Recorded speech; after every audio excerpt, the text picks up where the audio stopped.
রমজানের পবিত্রতা বলতে একটা শব্দ আছে। আমি খেয়াল করিনি। নামটা কি? নামটা জানা যাবে?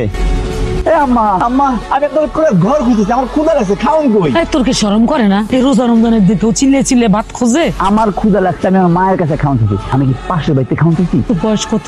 18 বছর হয় নাই, 12 বছর হয় নাই, 14 বছর হয় নাই, 18 বছর হয় নাই, তুই কি বড় হবি না? আম্মা, আপনি জানেন ভালো করে আমার ক্ষুধা সহ্য হয় না। রোজা রাখলে আমার ক্ষুধা আমার পেট চুচো করে। তুই বুঝোস না কেন? তোর মতো উপযুক্ত ছেলেরে যদি আমি রাইন্দা খাওয়াই, এটা আমার গুনাহ হয়? এত কথা কই না তো মা। তুমি কি আমার খাওন দিবে কিনা কও? তুমি যদি খাওন না দাও, আমি কিন্তু পাশের বাড়ি থেকে খাওন চাবো। চুলের তো একদমই যত্ন নাও না। চুলের অবস্থা তো খুবই খারাপ। একটু কি তেল দিতে ইচ্ছে করে না?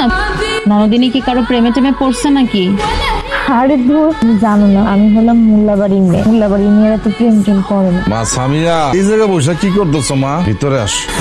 এই কি উপযোগী পারতেছিলেন? হ্যাঁ আমি আফতারে করতেছি। আপনি এইখান থেকে ওইদিকে উঠে যেয়ে কি পারতেছিলেন? হ্যাঁ, এই গাছের উপর থেকে আমার এক লক্ষ্য করেন না? আমি কিন্তু একটা ছায়া দেখতে পাই। আমি যেই দিকে যাই আপনি সেইখানে আমার লক্ষ্য করেন, আমি এই দিকে গেলেও আপনি লক্ষ্য করেন। আপনি আমার পিছু পিছু আসেন। আপনার সমস্যা কি? সমস্যা কি আপনি বুঝেন না? আপনারা যেদিন আমি প্রথম দেখছিলাম, আপনার চেহারা দেখে আমি এত মায়ায় পড়ে গেছি। একটা মানুষ এত সুন্দর হইতে পারে? চাঁদের মতো মুখ আপনার। আপনারা যেদিন প্রথম দেখছি সেই দিন আমি আপনার প্রেমে পড়ে গেছি। আমি আপনাকে ভালোবাসি সামিয়া। আস্তাগফিরুল্লাহ, নাউযুবিল্লাহ। আপনি একজন পরপুরুষ হয়ে আপনি আমাকে জানেন না? মোল্লাবাড়ির মায়েরা প্রেম প্রীতি ভালোবাসা বিশ্বাস করে না। আমার আব্বা আমার যেই পাত্রের সাথে বিয়ে দিবে আমি তারই বিয়ে করবো। ঠিক আছে, তাইলে আমি আপনার আব্বার কাছে বিয়ের প্রস্তাব পাঠাই। আপনি যে আমার আব্বার কাছে বিয়ের প্রস্তাব পাঠাইবেন, আপনার সেই যোগ্যতা আছে? কি বলেন আমার যোগ্যতা নাই? আমি চৌধুরী বাড়ির একমাত্র পোলা। আমার যত বিশ্ব সম্পত্তি আছে সবকিছুর মালিক আমি। আমার অনেক টাকা পয়সা আছে, আমি সম্পূর্ণ যোগ্য।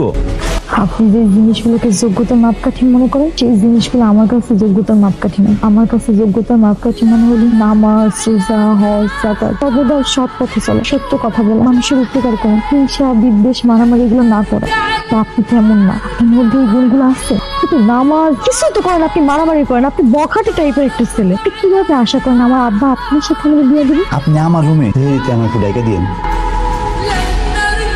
সেয়ারে দিতে কি করবি? তুই একটাকে খাইলি? আমি কালকে রোজা রাখবো। কি করলি আবার কো? আমি কালকে রোজা রাখবো আম্মা। জাহিদের মতো লাগতেছে না? জাহিদের মতো তো লাগতেছে। সালামু আলাইকুম। সালাম দিতেছো? তোর ওয়েসে রাখি। সালাম তো সবাই সবারই দিতে পারে, এটা তো রহমত। তুই তো ছোটবেলা থেকে জীবনে টুপি পাঞ্জাবি পরস না। আরে জীবনে বই নাই তাই বলে কি আজকে পড়তে পারবো না? মানুষের কি পরিবর্তন হয় না? সিগারেট দে, তোর তো আর ঘন্টায় ঘন্টায় সিগারেট না হলে ভালো লাগে না। আরে এই রোজার মাসে তুই এগুলো কি বুঝতেছস? রোজার মধ্যে বিড়ি খামু কি লেগে? ওই চল ভাত খাবি? কি রে তুই খাওয়ার টাইমে সাজা গুজা করে যাস, আবার জিগজাগ পাঞ্জাবি পইরা কাহিনী কি? এশার নামাজ পড়তে যাইছি, এশার নামাজ পড়ে এসে খামু। এশার নামাজ পড়বি? আয়সা খাবি? আমার কি ভালো লাগতেছে। ওর আব্বা যখন অসুস্থ ছিল তখন আমার বারবার কইছে তুমি আমার পোলাটারে মাদ্রাসায় পড়াবি। আমিও চেষ্টা করছিলাম, কিন্তু তখন কথা শুনতাম না। আমার কি ভালো লাগতেছে। কিন্তু এই ভালো লাগার মধ্যে কিন্তু একটা প্রশ্ন আমার মনের মধ্যে আছে, আমার পোলার হঠাৎ করে এই পরিবর্তন কেমনে হইল? কি কো আম্মা? পরিবর্তন হইতে কি কারণ লাগে?